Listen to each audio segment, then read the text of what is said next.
बच्चों, मैं आज आपको भारत के प्राकृतिक भूभागों के बारे में बताना चाहता हूँ। प्राकृतिक भूभागों पर बताने से पहले मैं आपको विश्व का मानचित्र ग्लोब दिखाना चाहता हूँ। विश्व के अंदर 7 महाद्वीप हैं। इनमें से उत्तरी अमेरिका, दक्षिणी America, Europe, Africa, Asia, Australia और अंटार्कटिका। अंटार्कटिका श्वेत महाद्वीप है क्योंकि इस पर साल भर तक बर्फ जमी रहती है। और हमारा देश एशिया महाद्वीप के अंदर आता है। 4 महासागर हैं, अन्य महासागर, हिंद महासागर, प्रशांत महासागर और आर्कटिक महासागर। तो इस प्रकार से एशिया के दक्षिण भाग के अंदर अपना देश स्थित है। इस प्रकार से हमारा देश 7वां बड़ा देश है, जो कि दुनिया का सबसे बड़ा देश रूस है। जनसंख्या के आधार पर चीन सबसे बड़ा देश है। क्षेत्रफल के आधार पर रूस सबसे बड़ा देश है। और अपने देश से बड़े रूस है, चीन है, कनाडा है, अमेरिका है, ब्राजील है। ये देश अपने देश से बड़े देश हैं। तो इसके बारे में प्राकृतिक भागों को मैं आपके सामने मैप में दिखाना चाहता हूँ। भारत एक बहुत ही बड़ा देश है। भारत का जो भौतिक भाग है वो बहुत ही सुंदर है। ऊपर मुकुट हिमालय राज्य का है और नीचे 3 और महासागर हैं, अरब सागर, बंगाल की खाड़ी और हिंद महासागर। भारत को हम भौतिक आधार पर 6 भागों में बांट सकते हैं। एक हिमालय पर्वतीय भाग, जो हिमालय के भारत के उत्तर भाग की ओर है। इसको पश्चिमी हिमालय, मध्य हिमालय और पूर्वी हिमालय के रूप में जाना जाता है। इसके अंदर से हजारों नदियां निकलती हैं, जो भारत के उत्तरी भाग को कृषि के मामले में बड़ा संपन्न बनाती है।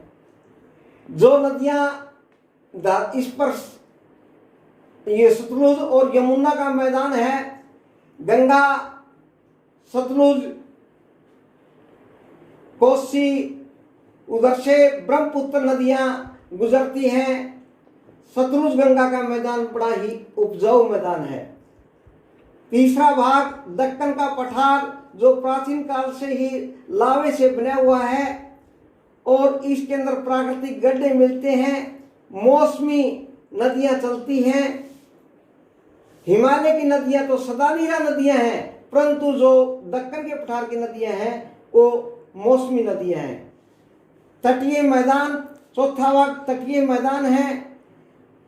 पश्चिमी भाग है गुजरात से तमिलनाडु तक और पश्चिमी बंगाल से लेकर तमिलनाडु तक पूर्वी तटीय मैदान है। छठा भाग द्वीप समूह है। द्वीप समूह दादरा नगर हवेली, दमन दीव, लक्षद्वीप, अंडमान निकोबार द्वीप समूह। इस प्रकार से एक भाग अलग, जो मरुस्थल का भाग है, थार का मरुस्थल। थार का मरुस्थल एक अलग भौतिक भाग के रूप में आजकल इसकी विशेष जानकारी दी गई है। पहले भारत को 5 भागों में बांटा जाता था, परंतु आज नए मैप के अनुसार भारत को 6 भागों में दिखाया गया है। इस प्रकार से हिमालय पर्वतीय भाग, सतलुज गंगा का मैदान, दक्कन का पठार, तटीय मैदान और द्वीप समूह और थार का मरुस्थल। इस प्रकार से भारत के जो भौतिक भाग हैं उनका विशेष रोल है। भारत के बीचों बीच गंगा नदी मानसरोवर लेक से निकलकर उत्तराखंड से उत्तर प्रदेश, बिहार, वेस्ट बंगाल होती हुई बांग्लादेश में से और बंगाल की खाड़ी में गिरती है। यह संसार का सबसे बड़ा डेल्टा बनाती है, इसका नाम है सुंदरवन डेल्टा। ऊपर से चीन के भाग से आती है ब्रह्मपुत्र नदी और अरुणाचल प्रदेश, असम और बांग्लादेश में गंगा की सहायक नदी बन जाती है। इसको जो मिलती है इसको मेघना कहकर पुकारा जाता है।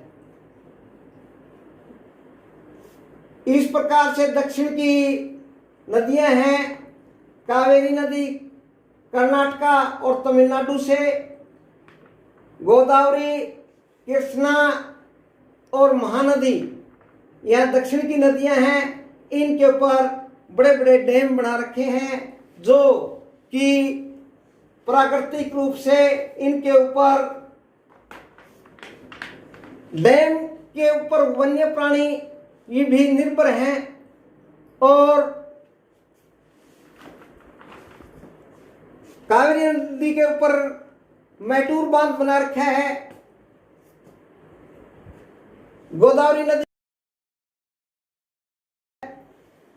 महानदी के ऊपर हीराकुंड बांध है जो भारत का सबसे लंबा बांध है।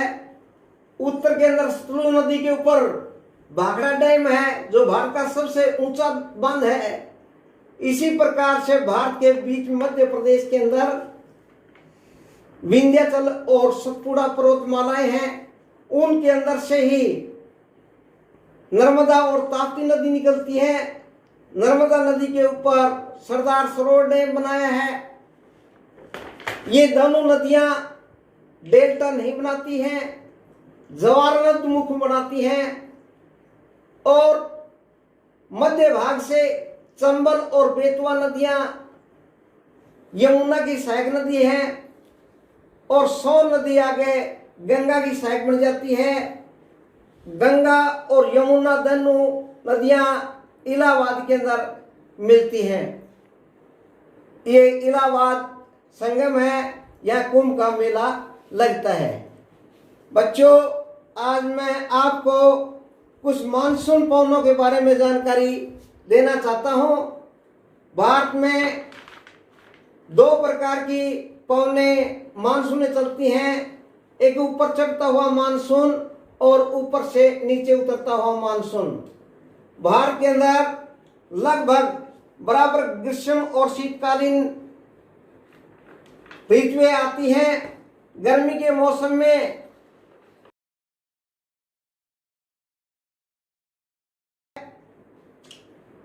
उच्च वायुदाब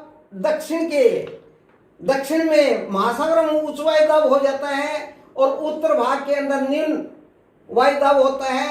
इस प्रकार से पवने दक्षिण भाग से उत्तर भाग की ओर चलने लग जाती हैं।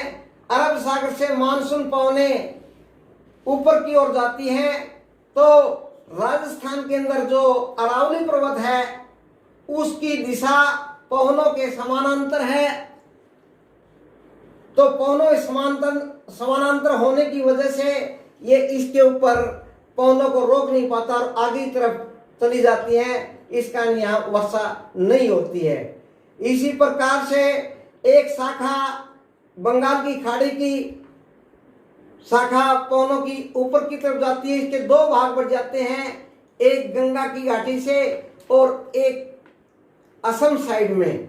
असम की तरफ जाती है तो वहां पर मेघालय के अंदर गारो, खासी और जयंतियां, बराबर में लुसाई, नागा और पटकाई, ऊपर हिमालय पर्वत। इस प्रकार यहाँ एक प्राकृतिक कीप के आकार का भाग है जो इसके अंदर घुस जाती हैं तो वापिस आने का नाम नहीं लेती है। इस प्रकार से यहाँ पर संसार की सबसे ज्यादा वर्षा इस क्षेत्र में होती है। पहले चिरापुंजी में होती थी, अब इस सबसे ज्यादा वर्षा मासिनराम में होती है। और जो जो पवने उत्तर भाग से दिल्ली की तरफ हरियाणा, पंजाब की ओर जाती है तो जलकण की मात्रा कम होती जाती है। इस प्रकार हरियाणा, पंजाब, राजस्थान के अंदर वर्षा बहुत ही कम होती है। ऊपर से आते हुए मानसून नवंबर दिसंबर में ऊपर से आते हुए मानसून होते हैं तो जलकणों से रूखे होते हैं, परंतु फारस की खाड़ी और से जो चक्रवात आते हैं वहाँ हरियाणा या पंजाब में कुछ जगह वर्षा करते हैं। इसी प्रकार से स्थल से जल की पवनें चलती हैं तो उनको स्थल समीर कहते हैं। ऊपर से नीचे की तरफ आती है तो बंगाली खाड़ी में जल कणों से भर जाती हैं। इस प्रकार से वे आंध्र प्रदेश तमिलनाडु के पूर्वी तट के ऊपर जबरदस्त वर्षा करती है और यहाँ पर बहुत ज्यादा नुकसान भी करती है। इस प्रकार से जो अपने पड़ोसी देश हैं उनके अंदर भी इन ऋतुओं का प्रभाव रहता है। अपने पड़ोसी देश उत्तर के अंदर चाइना है, पश्चिम में पाकिस्तान है और इसके साथ में अफगानिस्तान है, पूर्व में बांग्लादेश और म्यांमार है, दक्षिण में श्रीलंका है, मालदीव है। भारत के और पड़ोसी देशों के साथ बहुत ही अच्छे संबंध हैं और बच्चों इसके बारे में फिर और कल बताएंगे। धन्यवाद।